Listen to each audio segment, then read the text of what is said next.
హాంకాంగ్లోని వాంగ్పూర్ కోర్టులో జరిగిన భారీ అగ్ని ప్రమాదంలో మృతుల సంఖ్య అంతకంతకు పెరుగుతోంది.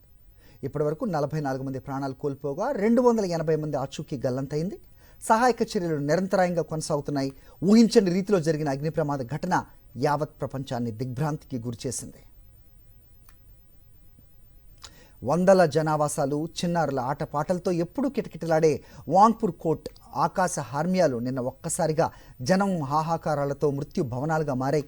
అగ్నికీలలు బహుళ అంతస్తుల భవన సముదాయాలను చుట్టుముట్టడంతో జనం ప్రాణభయంతో పరుగులు తీశారు. ఈ హౌసింగ్ కాంప్లెక్స్ను ఆనుకుని దాదాపు 8 ఎత్తైన భవనాలున్నాయి. అధికారిక గణాంకాల ప్రకారం వీటిలో దాదాపు 4800 మంది నివాసం ఉంటున్నట్టు తెలుస్తోంది. కొన్ని ఫ్లాట్లు నిర్మాణ దశలో ఉన్నాయి. మంటలు అంతటా వ్యాపించే లోపే 1000 మందిని తరలించారు. 280 మందికి పైగా జాడ గల్లంతవడంతో వారి కోసం గాలిస్తున్నారు.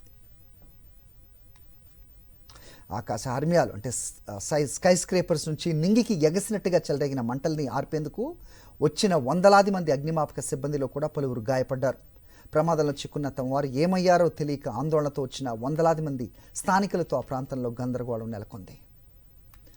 ప్రమాదంలో పెద్ద సంఖ్యలో చిక్కున్న జనం కాలిన గాయాలతో హాస్పిటల్స్లో ట్రీట్మెంట్ తీసుకుంటున్నారు. వారిలో పలువురి పరిస్థితి విషమంగా ఉంది.